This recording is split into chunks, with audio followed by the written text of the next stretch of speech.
Come in. Welcome. I'm E.G. Marshall. Welcome to the world of your own terrifying imagination. Mark Twain once said, "Everyone talks about the weather, but no one does anything about it." The same thing might be said of the state of morality in the world today. Everyone talks about immorality and corruption, but no one seems to do anything about it. Can we do anything about it?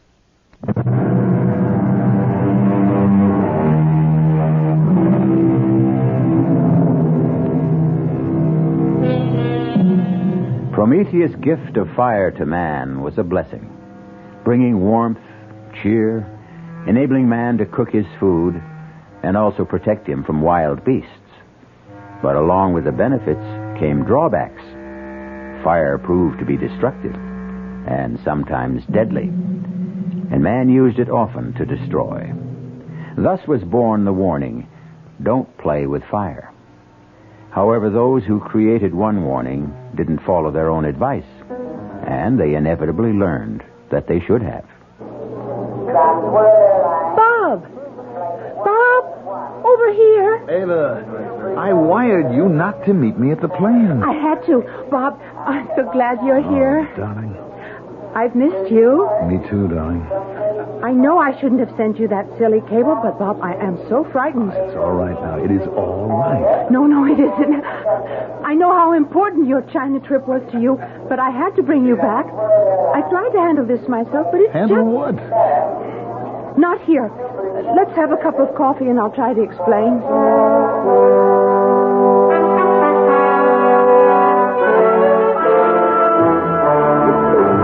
Ava, I just don't understand.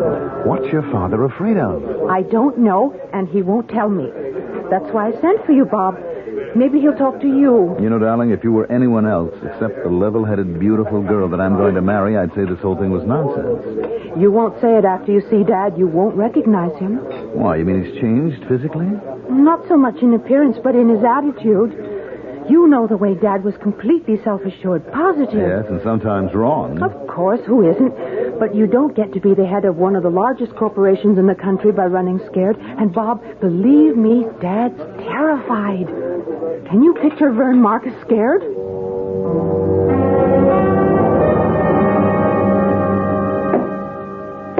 What's going on, Vern? Oh, nothing much, Bob. Just having my study remodeled. It looks like you're making it into a bank vault. You going to store your money here? What brings you back to the States? I thought you planned to stay in China 2 months. You're the reason I'm here, Vern. You've evidently been allowing Ava to fill your head with a lot of nonsense. Nonsense? Well, I don't know what she told you, She didn't but... tell me that you were turning your study into a fortress or electrifying the fence around the house, but she told me enough to convince me that I was right to come back. What's frightening you, Vern? Now, leave me alone. Just leave me be, that's all. Is that too much? Much too much. Stop thinking about yourself and think of what you're doing to Ava. Ava has nothing to do with this. No? How would you feel if your daughter built herself a fortress and locked herself in, turning from an outgoing, beautiful girl to a frightened, petulant child, asking only to be left alone? Would you try to help? All right, Bob. You win. One promise. You mustn't tell Ava. But she's frantic with worry. I have to tell her something. No. At least let me tell her that you've confided in me. That will help. That's all you'll tell her? You promise? I promise. All right. My telling you isn't going to do any good. I'm caught, that's all. Caught? By what? The Promethean Society. What's that? It's a small, secret society dedicated to doing something about the lack of morality in the world today. All right, but what do you mean you're caught? I have 1 week to give the leader of the society, a man who calls himself Promos, $1 million. For what? Well, ostensibly to spread the message of the society. Well, what kind of work do they do that takes $1 million? A public relations campaign. Newspaper advertising, television, radio. There are even discussions of making a motion picture, and that takes money. Well, I don't see the problem, Vern. If you really feel that this is worthwhile, you make the contribution. If you don't, you tell them you won't go along. I'm afraid that's not possible. Oh, come on, Vern. What are they going to do if you say no? Rather than tell you, I'll show you. Timmy, Bob Steele remembers you. I'm sure you remember him. Sure, I remember, Bob. How are you? Well, I'm fine, but what are you doing in the wheelchair? Learning how to operate the darn thing. I can move it pretty good. It's the brakes that bother me. Oh, watch it. That's all right. I've got you. Oh, thanks. Now, Vern, what brings you here? Actually, it was Bob. Bob? What can I do for you? Well, Vern seems to be passing the buck. I'm trying to find out what's got him so uptight, and he told me that... What have you done, Vern? What have you told him? Well, nothing yet. You see, Ava cabled me in China because she was so worried, and I came back to try to help. How much have you told him, Vern? Well, about our joining the Promethean Society, and that they've asked me for $1 million in contributions, and they asked you for half that, and you didn't pay. Well, Bob wanted to know what happened to you, so I brought him here to show you. You want to see what happened to me, Bob? Unwrap the blankets around my legs. What? Do as he says. And look at his feet. Good Lord. What happened? 3rd-degree burns. The doctor tells me scar tissue will take about 6 months to form. Oh. And then I can start to learn to walk again. How did it happen? Well, I was here, in my house. One day, my feet just burned up. Tell him, Timmy. That day was just 2 days after you refused to contribute the $500,000 that Promos had requested. Ava, darling, get off my back. Oh, Bob, what's happening to us? Why are we so ugly to each other? Because something pretty ugly is going on. And you don't think I'm old enough to be let in on it? Look, I've already explained to you that I gave your dad my word. Well, at least tell me how you're going to help him. Will you be satisfied with that? I guess I'll have to be. All right. You remember me telling you about a buddy of mine in Vietnam? I think so. His name was Brian. Yes, Brian Casey. He went from Marine Sniper Scout to the Chemical Warfare Branch, and now he runs a private detective agency. Now, he should be here in 5 minutes. Wish us luck. I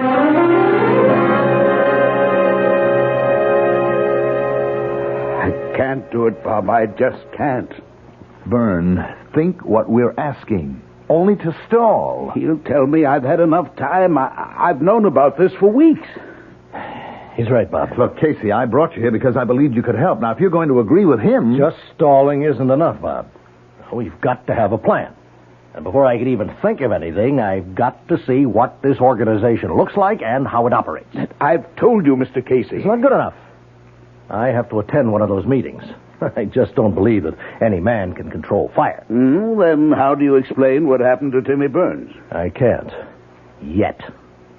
And we still can't be sure that Burns told it like it happened. Well, Timmy has no reason to lie. And you must believe that this Promos can control fire. I only know what I saw. I saw his feet, too. After whatever happened, happened. What could have happened? Except what Timmy told us. Well, tell you one thing that could have happened. 2 rough gents could have called on Burns, tied him up, gagged him, and roasted his feet. I saw his feet, Casey. This couldn't have been done with matches. Bob, you know better than that. Now, think back when we were in Vietnam. Remember the defoliants? Flamethrowers? Now, these guys could have used that on him. Well, then why wouldn't he tell us? Because they told him not to.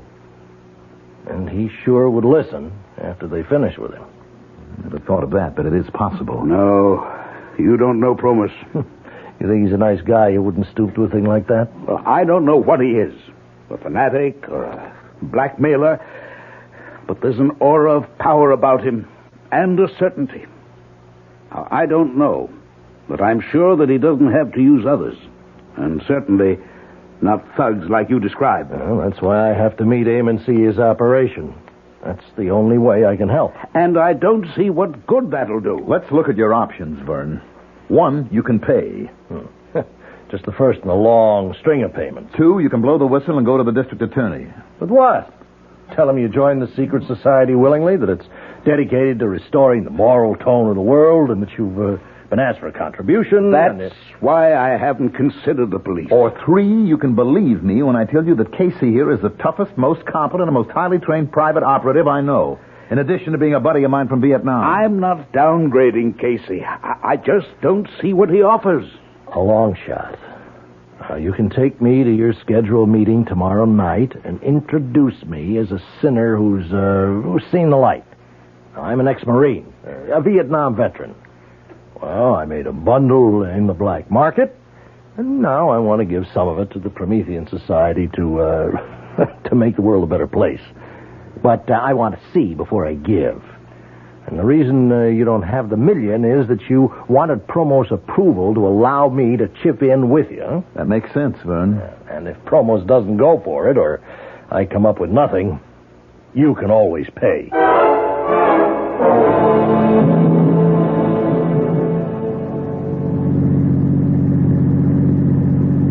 How you feeling, Vern? Nervous. Very nervous. I wish Bob could have come. Relax. Just do it the way we rehearsed it. You were letter perfect. But what if Promus asks me about... No. I'll handle the questions if they're about me. Now, clue me in again on the way this affair is run. It'll take your mind off what's worrying you. Well, the members all gather in the clubroom. Very austere, but comfortable. We generally chat with each other, and then when a gong sounds, we go into the assembly hall. That's a large room. I think it used to be a ballroom. It's been fixed. It has a stage at one end with a platform. And that's where Promo stands when he talks. That all? Well, there's the fire, but you know about that. At a certain point in his address, he raises his arms and extends them in the white and gold robe. And suddenly, he's consumed by fire. But it never burns him. Never. And you have no idea where the fire comes from? None. We've all talked about it. At first, we thought it was some magician's trick, but we can't be sure. You never had the stage checked out? Well, we talked about it, but we never did. Here we are. You know, you'll have to meet Promos before you can get into the meeting. All you have to do is introduce me. The rest will be up to me.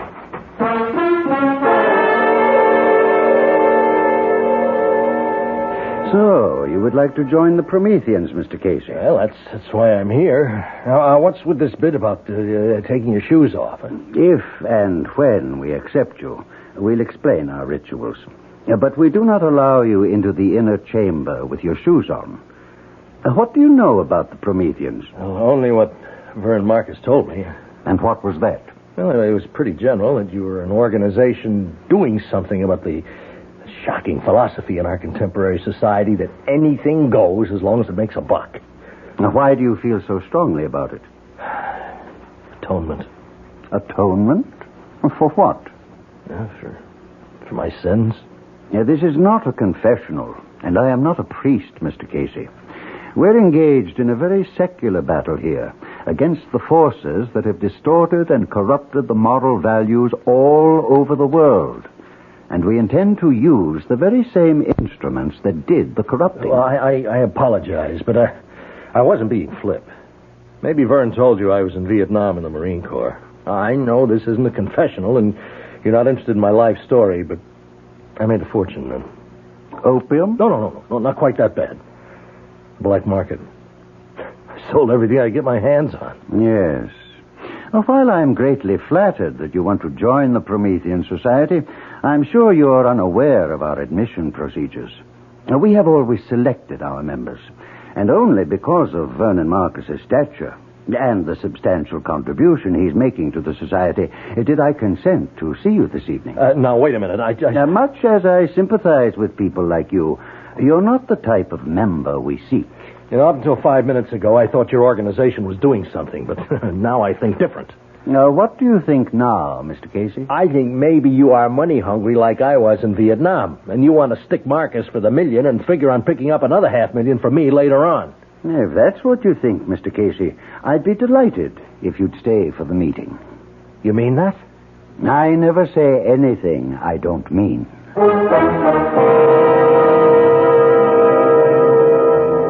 world is made up of believers and non-believers. The two disparate groups argue about anything and everything, from the existence of ghosts to the importance of dream research. But few of the arguers ever get down to gritty reality. In just a moment, Brian Casey will see for himself the existence and power of Promethean fire as controlled by Promos when we return with Act Two.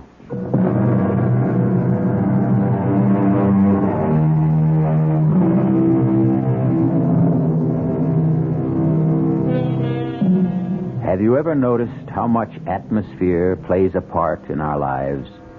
For example, it would never occur to anyone to hold a seance in a subway. And although the Promethean Society did not feature ghostly voices and trumpets and tambourines, its inner room or shrine was austere and impressive, with straight-backed chairs and organ music setting the proper atmosphere. The only light came from two flaming braziers on either wall. Promos, resplendent in a white and gold robe, stood at a lectern on a slightly raised stage. Welcome, Prometheans. Just as Prometheus brought man the gift of fire centuries ago, so are we dedicated to remind man that his salvation lies not in unbridled freedom and corruption, but in shoring up the wavering standards of morality and truth. Tonight, we extend a welcome to Brian Casey, a man who has indicated his desire to join with us, and who, after he has passed our scrutiny and been accepted, will undergo the rites of purification with which you are all familiar.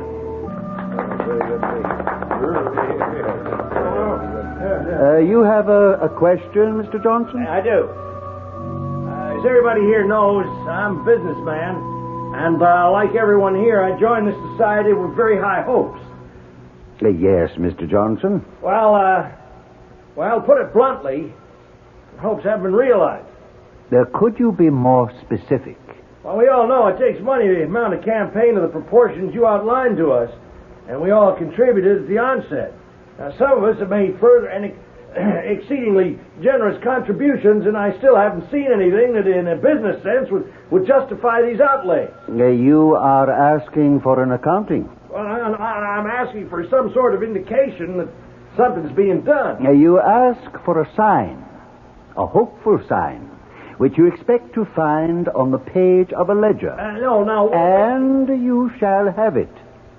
Deucalion, bring Mr. Johnson the ledger. No, I didn't mean to imply that... Hand it to him, Deucalion. Look, Promos, I didn't mean to upset you. I only asked, as any businessman would ask, to get some idea of where the money... Take it.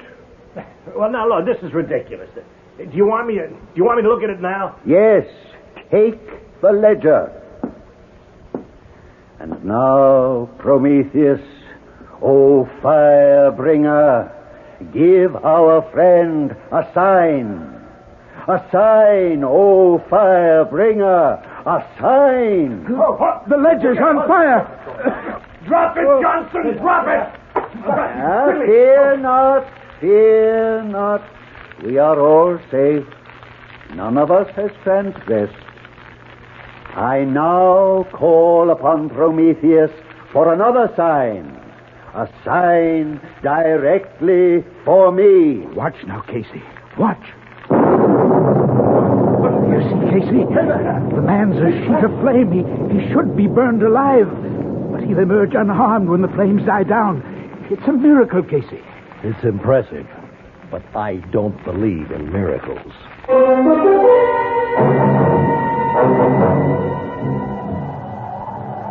Well, Casey, what did you think of the meeting? I can shake you up pretty good. I'll tell you more when we get into the car and start home. Mr. Marcus. Mr. Marcus. Yes, Promos? Haven't you forgotten something? Oh, you mean... Your contribution. The society has been counting on it. Of course. You understand that I've had some difficulty in... You've had plenty of time. I know. But I can't...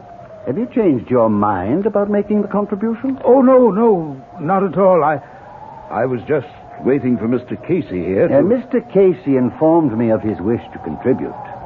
But I must ask you, Mr. Marcus, in front of Mr. Casey here, are you completely familiar with his background?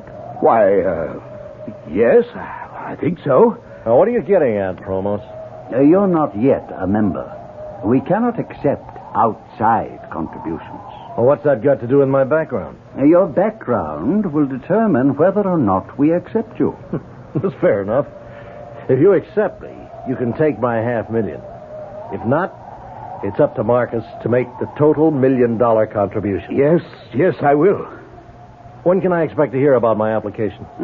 I should say within the next 48 hours. Yes, definitely within that time.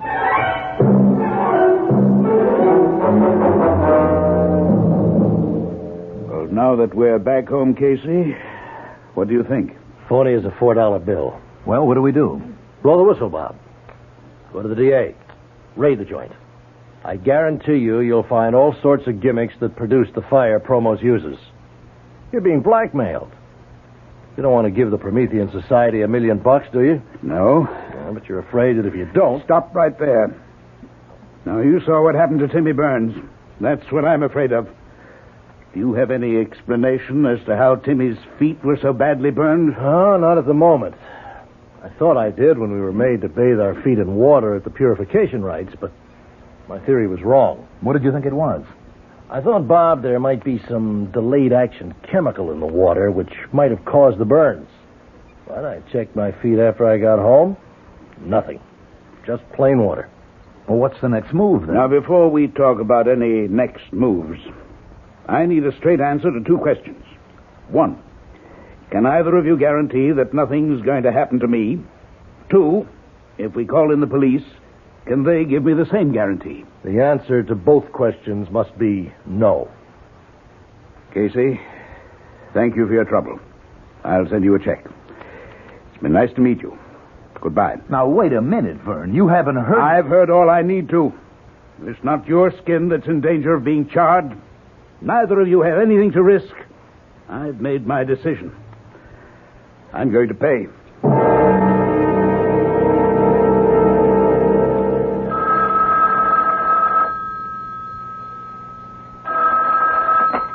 Casey Associates. Ah, Mr. Casey. How fortunate I reached you so promptly. Who is this? You don't recognize the voice? Promos? Exactly. I don't suppose I have to spell out our decision on your application. I don't understand. Oh, come now, Mr. Casey. The little game is over. Since I've called you at your office, you must realize I know you're a private investigator. So? Well, surely you don't expect the Promethean Society to... I'm a private investigator. Now, does that make me a second-class citizen? If you've done any checking at all, you found out that I was in Vietnam and that the rest of what I told you is true. Please don't excite yourself, Mr. Casey. Private investigators are, by nature and profession, skeptics. Philosophically, you can't possibly be attuned to our lifestyle. Therefore, it's my irrevocable decision to refuse you membership. I called because I wanted to tell you this personally. Okay. It's your candy store. Not entirely, Mr. Casey. Although my instincts tell me you don't accept it, there is a god involved. You remember Prometheus? Look, Promos. I would like to hire you, Mr. Casey. What? You do undertake assignments that are of a protective nature? Yes, but It would be to our mutual advantage if you would. I have reason to believe that my life may be in danger.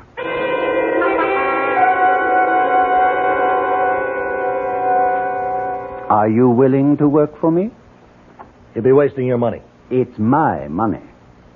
Well, I'll think about it. Now, while you're thinking, consider the fact that if you were really serious about wishing to join us, you might be doing me an even larger service by keeping me alive so that the work of the society can go on. It's a good point. As I said, I'll think about it. Good, Mr. Casey.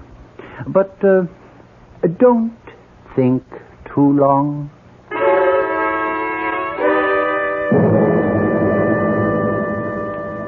I'll tell you, Mr. Marcus, he's getting nervous. Otherwise, he'd never have tried to hire me. Maybe it's true. No way. Promos needs protection as much as an intercontinental ballistics missile. You agree with me, Bob? Well, it looks that way. Well, I don't see how it changes my situation.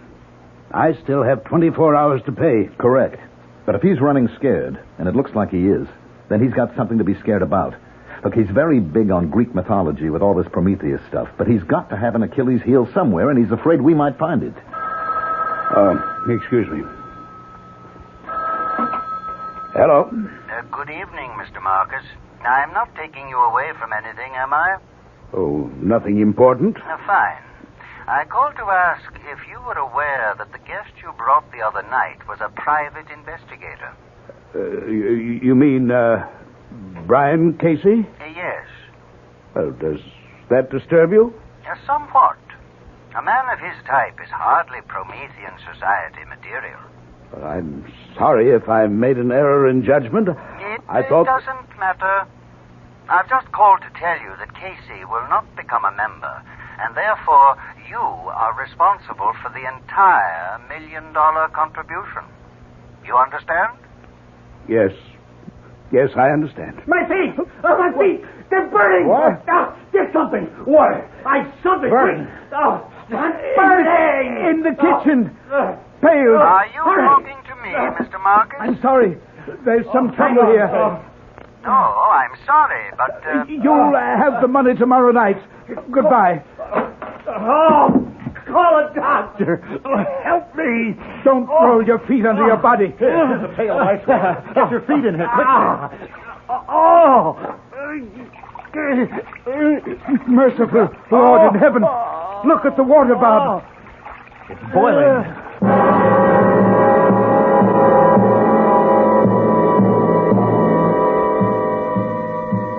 What can turn a pail of ice water into a bubbling cauldron?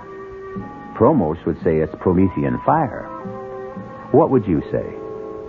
What would you do if you were in Vernon Marcus' shoes? We'll be back shortly.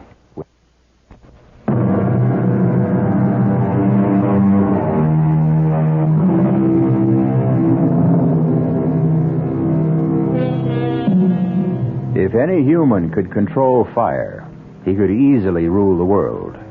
Unless this power was granted to him by Prometheus and could only be used when Prometheus gave his permission and blessing. That is the claim of Promos, the head of the Promethean Society. We return to our story to find Brian Casey in a wheelchair with his feet badly scarred and burning for revenge.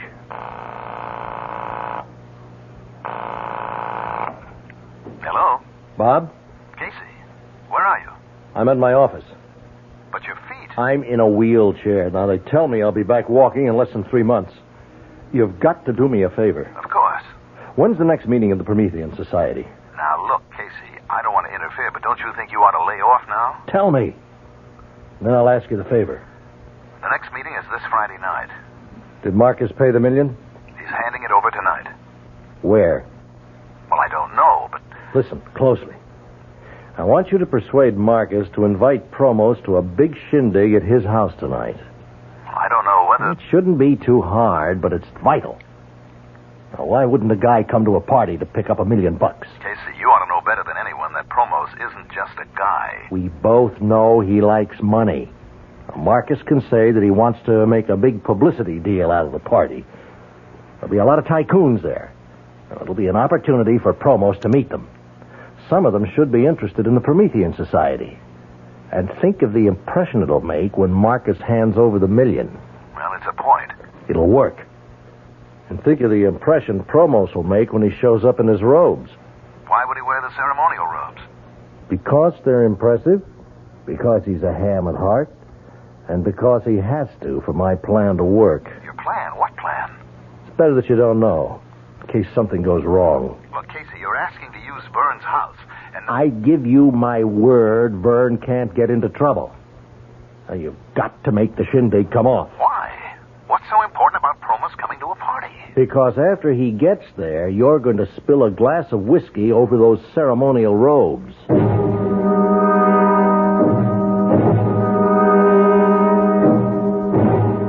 You've reached 518-8028. If that's the number you want, you'll know I never talk on the phone. You got 40 seconds to state your name and business after you hear the beep. This is Casey. I need you for 2 jobs at the same place. Now, we never have played games, Whitey. This one's rough. It can go all the way. But it's important to me. Now, I'd have come personally to talk to you, but I'm in a wheelchair. I need you, Whitey. Well, I hope you have good news for me, Bob. I did what you wanted. Promos is coming? Yes. It was easier than I thought. How'd you bring him around? I told him we owed you a favor. If this works, do yourself a favor. Look, you were kidding about me spilling a drink over Promos, weren't you? I've never been more serious in my life. If you don't do that, there's no point to the party. Oh, what in the world? Be clumsy, a little bump, and there goes the drink all over his robes. Now, you're terribly apologetic. Insist on having them clean for him. You can improvise the routine. Yeah, I guess. You still want me flying blind, huh? Until Thursday. There's a second part to this operation that has to come off before we stand a prayer. I'll see you back here Thursday at 4.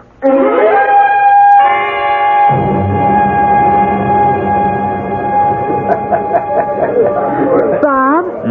There's something very strange about this party. Nonsense, darling. I'm having a ball. Well, who's this Promos? Oh, he's quite a guy. Does he have anything to do There with... you are, darling. Enjoying the party? Oh, excuse me, Vern. Ava, do you want a drink? No, thank you. And you don't need another either. Honey, we're not married yet. Dad, Yes? I want to talk to you about this party. Later, dear, after it's over. Where did you meet this man, Promos? Now, please, this isn't the time to... Well, he's the one who's been giving you the trouble, isn't he? I've told you, Avi, this is the wrong time for me to explain. You'll tell me later? If I can. Ava, darling, you don't know what you're missing. This bartender really knows how to mix a drink. Why would Dad give this man $1 million? Probably because he believes in the Promethean Society. Ridiculous. Don't say that until you've met Promos. He's impressive. He's a creep. Come on, let's go over. I'll introduce you. You may change your mind. Promos. Ah, Mr. Steele. And this, I take it, is your bride-to-be. That's right. Ava Marcus. Delighted. And congratulations to you, Mr. Steele. Thank you. Oh, you're not drinking? Only wine. Excuse me now. Oh, please don't go yet, Promos. We haven't really had a chance to talk. What's up, Bob? Your glass? Oh, I'm so sorry. Clumsy fool. Bob, you spilled your I'm drink. terribly sorry. I don't know how that happened. Somebody must have pushed my arm. You did. Pushing it up to your mouth. Well, I'll have your robe cleaned, of course. No. No, thank you. Oh, I insist. No, it was an accident. There's no need to make a case out of it. My clumsiness. I'll have it cleaned and sent over to Society headquarters. I wouldn't think of it. Now, no offense, Mr. Steele, but this is a ceremonial robe, and I'll see to the cleaning myself. Oh, right on time, Bob. Come on, sit down. How are you feeling? Coming along. You managed to spill the drink over the robe? Yes. How did he react? Well, he blew up, naturally. I offered to have the robe cleaned. And he wouldn't allow it, huh? How did you know? Because he's not about to let that robe out of his hands. You think he's gimmicked the robe? I think I figured the answer to a lot of his tricks. You remember the ledger that burned up in Johnson's hands? Sure. Well, Probos has definitely had experience with chemicals and combustibles. He's come up with some special ways to use them.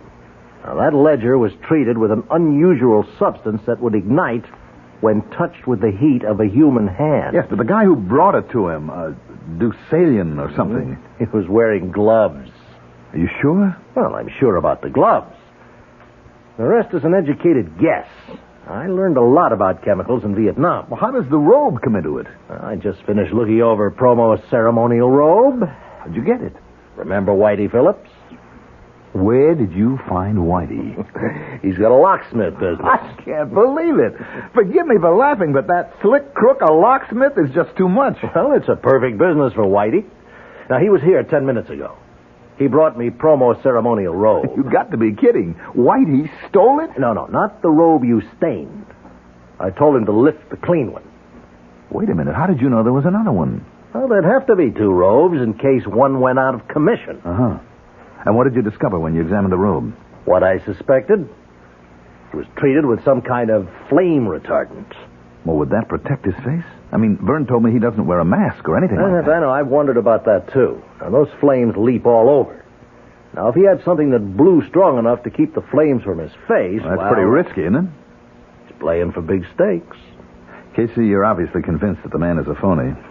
Don't tell me he's got you believing that Prometheus stuff, too. I can't figure him. Look, he wanted to hire you to protect him. All part of the game. He had to get me out to his place so he could fix my shoes. What? The fire that burned me started in my shoes, not in my feet. Now, he made me take my shoes off before I went into his office. Then he must have had the shoe treated with phosphor or some other of these chemicals that ignite under heat. Well, like he did with the ledger. The heat of my body touched off the shoes. That's the same thing he did to Timmy Burns. I think so. Well, what are you going to do? Fight fire with fire. I managed to remove the fire-retardant substance from the robe Whitey brought me. I treated it with some chemicals that really like fire. I fixed it so that Prometheus will really have a chance to bring the gift of fire to Promos.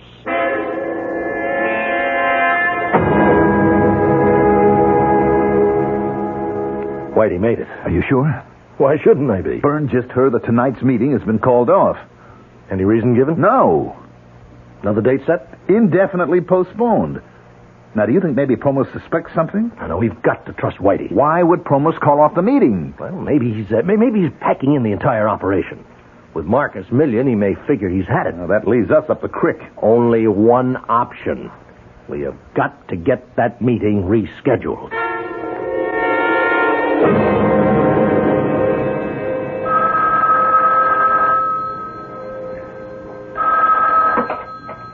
A Promethean Society. Promos? Speaking. This is Bob Steele. Look, I don't know whether you even want to talk to me because of the way I behaved at the party. Accidents can happen, Mr. Steele. Well, I called because I heard that tonight's meeting had been called off. Yes? And no date had been set for another? That is correct. Oh. Well, I guess that's that then. Mr. Steele, would you mind telling me what you're obviously trying to tell me? Well, it probably wouldn't mean much to you anyway. It was only a small contribution. Contribution? From whom? From the group that I represent. You probably don't know them, but we're setting up an import-export business with China, and I talked to them about the society and you, and of course I could only tell them what Byrne had told me, but they were very impressed. And what has all this got to do with tonight's meeting? Well, it was kind of a wild idea to start. Without meaning any offense, Mr. Steele, I find it extremely difficult to follow what you're saying. Well, I apologize. I guess it's because of that spilled drink. I still feel embarrassed. I think I ought to just forget the whole thing and return the briefcase with their money. I think it would be a lot better and clear up a confusing situation if you came here and told me just what you have in mind. I'm sorry I took so much of your time, Promos, but I'm sure you understand how my group feels. I'll just take the $50,000 back and explain to them that I couldn't witness a demonstration. You are always apologizing for the wrong things, Mr. Steele. First you spill your drink on me. Now you say you're sorry for taking my time when I asked you to come here. But you don't apologize for putting me in the position of a cheap magician putting on a magic show for money. I never intended anything. Now, what did you intend? Just what did you tell these business associates? That I was some kind of sideshow freak who would become a fire swallower for a fee? What's the name of this game you want me to play? I'm terribly sorry. You're sorry? You've not only insulted me, but Prometheus. Well, I guess there's nothing for me to say. Oh, yes, there is. I'll give you something to say. Go back to your associates and your father-in-law and tell them they can come tonight and see Promos and the Promethean fire.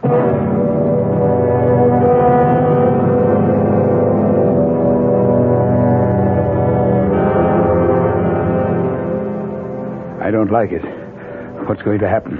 At this point, I don't know. Well, what did Casey say when you told him how Promos reacted? Good evening. I will extend no welcome to those of you who have come tonight Not because you believe in a cause, but out of curiosity. I don't like this, Bob. Tonight, will you have the courage to face Prometheus, as I do? Oh, Prometheus, bring me your gift, your gracious gift of the purifying fire. Behold the fire, the consuming flames that Prometheus... Take it off! Take it off!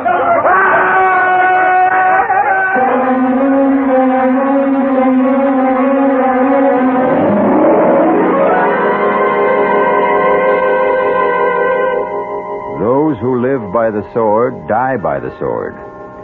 The man who called himself Promos, who lived by fire, died by fire. A flaming, horrible death. A warning to whom? To criminals, and perhaps a warning from Prometheus not to misuse the gift he brought mankind. I'll be back shortly. Our cast included Julie Newmar, Mandel Kramer, Earl Hammond, Guy Sorrell, and Sidney Walker. The entire production was under the direction of Hyman Brown. Radio Mystery Theater was sponsored in part by Sign-Off, the Sinus Medicines, Anheuser-Busch Incorporated, Brewers of Budweiser, and the Kellogg Company, makers of Kellogg's Special K cereal. This is E.G. Marshall inviting you to return to our Mystery Theater for another adventure in the macabre. Until next time, pleasant dreams.